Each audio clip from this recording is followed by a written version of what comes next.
Hello tout le monde! Baby, I know you like that. Cause I know you are addicted to me. Cause I'm your addiction. J'espère que vous allez bien. Moi ça va très bien. Bon, je suis un petit peu malade, je pense que ça se voit sur ma tête. J'ai le nez rouge, etc. Mais sinon ça va. Aujourd'hui, on se retrouve pour une vidéo self-love où je vais vous donner plein de conseils, plein de clés pour bien démarrer cette année, parce que cette vidéo, je la tourne. En ce moment, on vient de commencer 2024. On vient à peine d'entamer cette nouvelle année. Et qui dit nouvelle année, dit nouvelle résolution, nouvelle new me quoi, new year, new me. Donc c'est pour ça que je reviens avec cette vidéo pour vous aider. J'espère qu'elle va vous plaire, j'espère qu'elle va vous aider, qu'elle va vous donner les clés nécessaires pour que vous ayez une estime de vous au top pour cette année. Avant que la vidéo ne commence, je vous invite d'ores et déjà à vous abonner, à cliquer sur le bouton. C'est complètement gratuit et en plus ça me soutient, et en plus vous serez averti dès que je publie une nouvelle vidéo. Et en plus, cliquez sur la cloche également pour recevoir une notification. Merci beaucoup à tous ceux qui le font et je vous laisse avec la suite de la vidéo. Le premier conseil que je peux vous donner, c'est d'utiliser les affirmations quotidiennes pour améliorer votre confiance en vous. Ça peut être des affirmations matinales devant le miroir avant de commencer la journée, histoire de commencer la journée du bon pied. Et ça peut être des phrases du type « Je mérite le bonheur et la réussite »,« Je suis capable de grandes choses »,« Je suis digne d'amour et de respect », etc., etc. Ça peut être également des affirmations positives sur votre corps. Si jamais vous avez du mal à accepter votre corps, ça peut être bénéfique pour vous. Donc ça peut être des phrases comme « Mon corps est fort et en bonne santé » ou « Je suis reconnaissante pour tout ce que mon corps me permet de faire ». Il y a aussi des affirmations positives pour la paix intérieure, telles que des phrases comme « Je laisse aller ce qui ne peut pas être changé ». Il y a aussi des affirmations pour surmonter ses peurs, avec des affirmations comme « Je suis plus fort que mes peurs ». Et bien entendu, comme je disais, chacun d'entre nous est différent. Du coup, il est important de choisir des affirmations positives qui nous correspondent et qui vont nous aider dans nos problématiques. On peut aussi trouver ça ridicule, ça peut arriver que des gens trouvent que c'est ridicule de se dire des phrases, surtout devant le miroir, etc.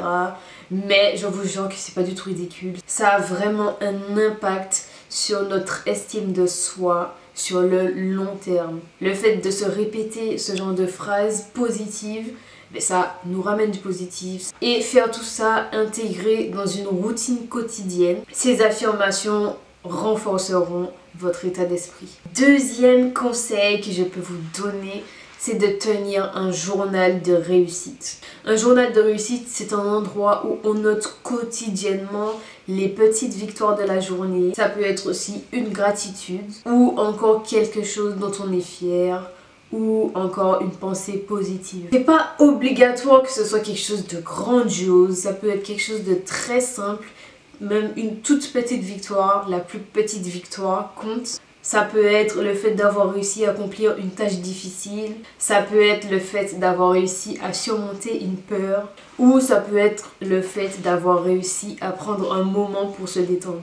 Dans le journal, je vous invite également à y noter vos qualités et vos compétences. Le fait de noter ces deux choses vous permettra de prendre conscience de vos forces et donc renforcera l'estime de soi. Dans le journal, vous pouvez également noter vos objectifs atteints. Même les plus petits objectifs peuvent être notés dans le carnet. Ou si ce sont des plus grands objectifs, vous pouvez découper cet objectif en étapes.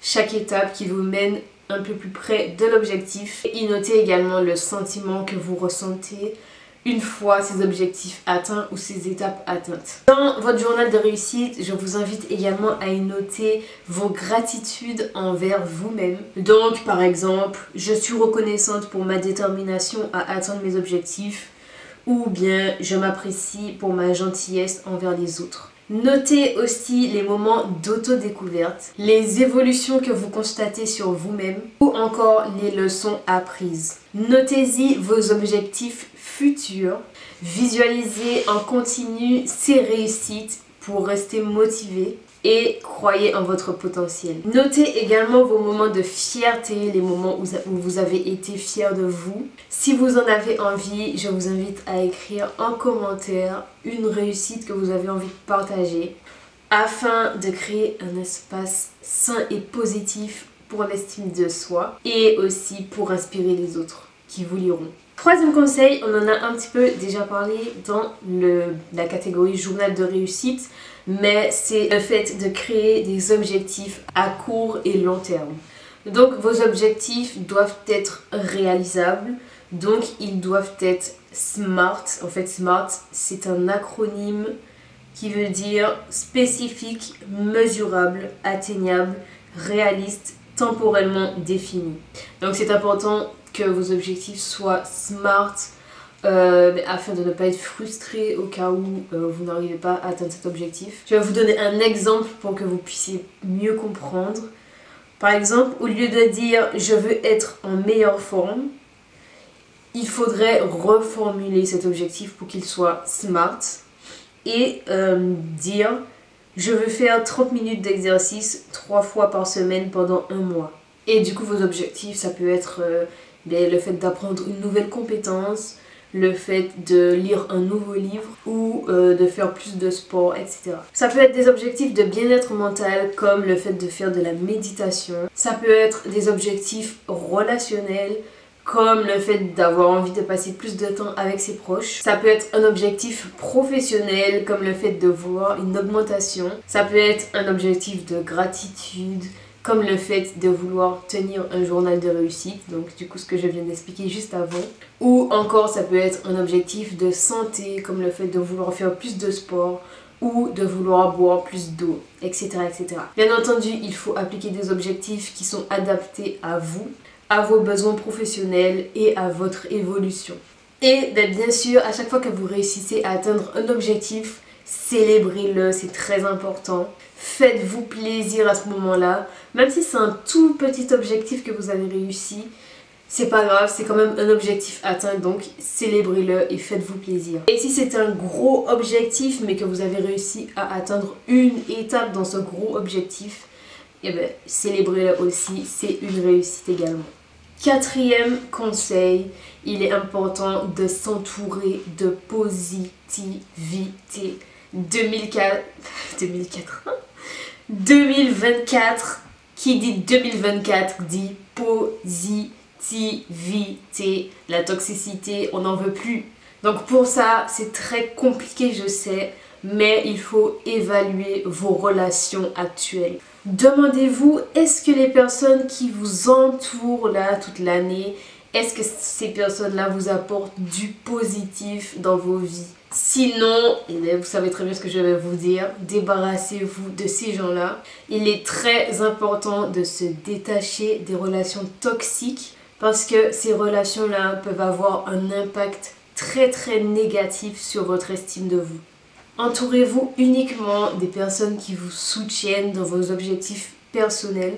Et puis même, c'est toujours bien d'avoir des gens assez proches à qui se confier sur nos objectifs afin d'être soutenu, afin d'être encouragé. Et puis bien, pourquoi pas en 2024 s'ouvrir à de nouvelles amitiés. Et vous pouvez vous ouvrir à de nouvelles amitiés en participant par exemple à des activités sociales. Je dis ça alors que pour moi c'est très très très dur. Je suis pas du tout quelqu'un de sociable, etc. Mais c'est toujours bien d'avoir des nouvelles connaissances, des nouvelles amitiés. Il faut savoir que le renforcement mutuel dans les relations est très très bénéfique parce que tout ça inclut le partage de succès, de défis et de soutien mutuel, ce qui renforce les liens et favorise un environnement positif. Par contre, très important, avoir des relations saines, etc. c'est important, mais il ne faut jamais se comparer aux autres. Se comparer nuit fortement à votre estime de vous. Le plus important est de vous concentrer sur votre propre parcours et sur vos propres accomplissements. N'oubliez pas qu'on ne va pas tous au même rythme dans la vie. C'est pas parce que quelqu'un a 25 ans, s'est marié, vous avez 30 ans, vous n'êtes toujours pas marié. Bref, on s'en fout. Parce que si celui-là est propriétaire à 30 ans, vous avez 40 ans, bref. C'est nous contre nous. Les autres, ça ne nous regarde pas. On peut être content pour les autres sans forcément se comparer et envier, etc. Comme ce que je viens d'expliquer, pour préserver sa santé mentale et son estime de soi, il y a parfois des choix difficiles à faire. Votre entourage joue un rôle clé dans la construction d'une estime de vous positive et dans la promotion d'un environnement de soutien. Cinquième point, cinquième conseil, on va parler de l'échec. On va apprendre comment surmonter l'échec. Parce que l'échec, ce n'est pas une défaite, c'est une opportunité d'apprentissage. Un échec offre des leçons précieuses sur la croissance personnelle. Comme je le disais au moment où je parlais des objectifs, il est important de se fixer des objectifs réalistes et réalisables parce que des attentes irréalisables peuvent conduire à un sentiment d'échec. Et comme je disais également, avoir un gros objectif, c'est possible, mais pour ne pas avoir également ce sentiment d'échec, parce que vous prenez peut-être du temps à l'atteindre, etc., mettez en place des étapes réalisables. Découpez ce gros objectif en étapes réalisables au fur et à mesure. N'oubliez pas que l'échec fait partie du processus vers le succès. Afin de ne pas rester sur un sentiment d'échec, continuez à célébrer vos petites victoires afin de maintenir un état d'esprit positif et persévérant. La résilience, c'est super important. Développer votre résilience permet de rebondir facilement après un échec. Il s'agit d'une capacité précieuse qui renforce l'estime de soi. Bien évidemment, après un échec, il faut éviter de trop s'auto-critiquer. Éviter d'avoir trop de pensées négatives envers soi-même. Et ça, c'est un comportement qui peut être réellement destructeur. Adoptez toujours une attitude bienveillante envers vous-même. Après un échec, essayez de visualiser le succès futur. Cela permet de se relever plus vite et de rester motivé. Par contre, quand cela est nécessaire, il est important de prendre le temps après un échec pour s'en remettre et guérir émotionnellement. Ça peut être le fait de prendre du recul ou encore de réfléchir sur soi ou prendre le temps d'avoir une approche positive sur l'avenir. Souvenez-vous que l'échec n'est pas une fin en soi, c'est juste une étape vers la réussite. Chaque échec offre une occasion d'apprentissage et de croissance et elle contribue à la construction d'une estime de soi résiliente. Sixième conseil, pratiquez l'autocompassion. Ça va un petit peu avec l'échec. C'est comment il faut se traiter dans les moments où ça va pas, etc. Il est important de prendre conscience de ses émotions et de les accepter après un échec. Rien ne sert d'ignorer vos émotions. Il faudrait apprendre à se traiter, nous, comme on traiterait un ami qui traverse une période difficile, avec de la bienveillance et avec de l'empathie. Essayez de vous poser cette question. Comment réagirais-je si c'était un ami qui était dans cette situation? Attention à l'autocritique excessive qui intensifie le sentiment d'échec. Pardonnez-vous pour vos erreurs commises. Tout le monde fait des erreurs. Le pardon envers soi-même est une étape cruciale pour avancer et apprendre de ses expériences. Dans les moments difficiles, je vous encourage fortement à vous créer des moments self-care. Prenez soin de vous, c'est trop important. Ça peut être des activités qui apaisent l'esprit, des activités qui nourrissent votre bien-être émotionnel, comme la méditation, un bain bien chaud, bien moussant ou encore la lecture d'un livre inspirant. N'hésitez pas également à demander du soutien. Parler de ses sentiments avec d'autres personnes peut être un moyen puissant pour renforcer la compassion envers soi-même. L'autocompassion est un processus continu qui se développe avec le temps. C'est une compétence précieuse pour traverser les moments difficiles et construire une relation positive envers soi-même. Franchement, je m'excuse pour ma tronche. Je me vois depuis tout à l'heure dans le retour caméra. En plus, c'est une vidéo trop importante qui me tient à cœur. Et avoir cette tête-là durant la vidéo, ça me plaît pas du tout. J'ai dû faire plein de pauses pour me moucher, etc. Pour éternuer. Bref, ça va pas du tout. Bon, j'espère que la vidéo sera quand même bien, qu'elle sera comme je veux, qu'elle va vous aider. Surtout, c'est ça mon but, qu'elle vous aide surtout à commencer cette nouvelle année du bon pied, sur les bonnes rails, pour être au mieux avec vous-même. Même si l'estime de soi c'est pas quelque chose qui est tout le temps au top du top, mais au moins que vous ayez encore plus de journées au top grâce à mes conseils. C'est déjà une grande victoire pour moi, donc j'espère que ça vous a aidé. N'hésitez pas, comme je vous ai dit en commentaire, à me donner, si vous avez envie, hein, c'est pas obligatoire, mais une petite réussite que vous avez envie de partager, afin d'inspirer d'autres personnes, les personnes qui vont vous lire, afin de créer un petit espace sain dans les commentaires. N'hésitez pas également à vous abonner à ma chaîne, ça me fait super plaisir, à activer la cloche, surtout si vous avez aimé la vidéo, à me mettre un petit pouce en haut pour m'encourager, pour me montrer que vous avez aimé.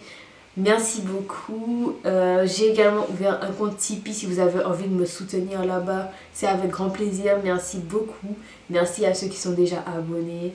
Merci à vous d'être arrivés jusque là. Si vous voulez me suivre sur Instagram également, je vais vous afficher ça ici et vous mettre le lien en barre d'infos. N'hésitez pas à aller faire un tour sur mon Instagram. Je vous dis du coup à la prochaine vidéo. Bisous.